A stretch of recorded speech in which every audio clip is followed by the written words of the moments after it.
السلام اور علیکم آگے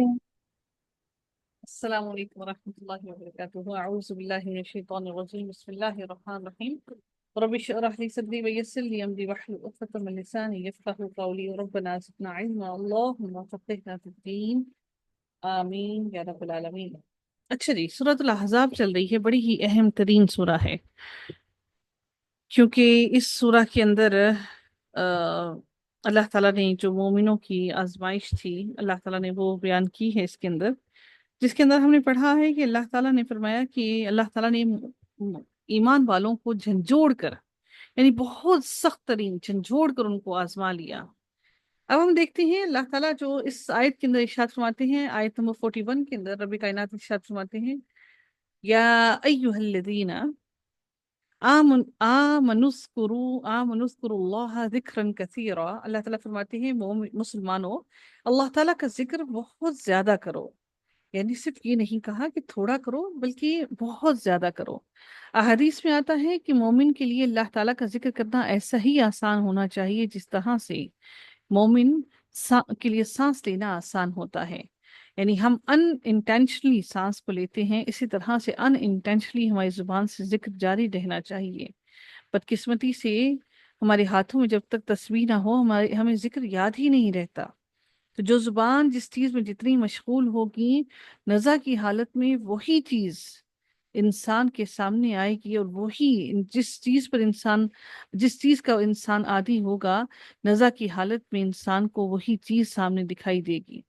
اور انسان وہی چیز وہی عمل کرے گا۔ تو اس لیے کوشش کیجئے کہ اللہ تعالیٰ کا ذکر کثیر کیا جائے۔ پھر میرے رب نے فرمایا کہ اب ذکر کثیر کرنے کے لیے خاص طور پر ذکر کیا گیا، وَسَبِّحُوهُ بُكْرَةً وَأَصِيلًا، یعنی کہ صبح و شام ذکر کرو اللہ تعالیٰ کا، صبح و شام اللہ تعالیٰ کی حمد و ثنا بیان کرو۔ اب اس میں اذکار بھی آتے ہیں جو ہم صبح کے وقت بھی پڑھتے ہیں اور شام کے وقت بھی پڑھتے ہیں، جن اذکار کو کرنے کے بعد انسان اللہ تعالیٰ کی رحمتوں میں آ جاتا ہے۔ اور اس کا سب سے امپورٹنٹ ترین ایک فائدہ یہ بھی ہوتا ہے کہ جب فرشتے اللہ تعالیٰ کے پاس جب واپس جاتے ہیں تو اللہ تعالیٰ کو جا کے بتاتے ہیں کہ یہ تیرا بندہ اس طرح سے ذکر کر رہا ہے، اور جب دوسرے فرشتے اپنی اپنی ڈیوٹی پر آتے ہیں تو پھر انسان کو ذکر کرتا ہوا ہی پاتے ہیں۔ تو گویا کہ آپ کا اس وقت سے لے کر دوسرے وقت تک مکمل طور پر جو ٹائم ہے وہ سارا ذکر میں ہی شمار ہوتا ہے۔ اس لیے اللہ تعالیٰ نے فرمایا وَسَبِّحُوهُ بُكْرَةً وَأَصِيلًا، کہ صبح و شام اللہ تعالیٰ کا ذکر کرو۔ هُوَ الَّذِي يُصَلِّي عَلَيْكُمْ وَمَلَائِكَتُهُ لِيُخْرِجَكُم مِّنَ الظُّلُمَاتِ إِلَى النُّورِ۔ اللہ تعالیٰ نے ہمیں حکم تو دیا ذکر کرنے کا، لیکن میرے رب نے یہ بھی بیان کر دیا کہ اللہ کی ذات کا ذکر کیوں کرنا چاہیے، اللہ تعالیٰ کی ذات کو اتنا کیوں یاد رکھنا چاہیے۔ اللہ تعالیٰ نے پھر اپنے بارے میں ہی بیان کیا، اللہ تعالیٰ پھر اپنا انٹروڈکشن پھر سے دے رہے ہیں، کہتے ہیں کہ اللہ وہ ذات ہے، وہی ہے جو تم پر اپنی رحمتیں بھیجتا ہے، اور اس کے فرشتے تمہارے لیے دعائیں رحمت کرتے ہیں تاکہ وہ تمہیں اندھیروں سے اجالے کی طرف لے جائے۔ اور اللہ تعالیٰ مومنوں پر بہت ہی مہربان ہے، وَكَانَ بِالْمُؤْمِنِينَ رَحِيمًا، اللہ تعالیٰ مومنوں پر بہت مہربان ہے۔ اب اللہ تعالیٰ مزید اگلی آیت میں ارشاد فرماتے ہیں تحیتہم یوم یلقونہ سلام،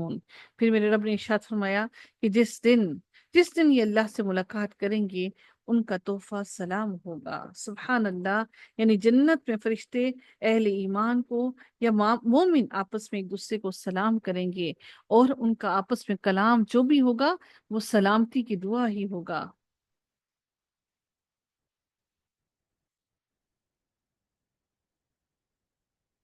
تو اللہ تعالیٰ فرماتے ہیں کہ وہ جب بھی ملاقات کریں گے تو وہ سلام کا ہی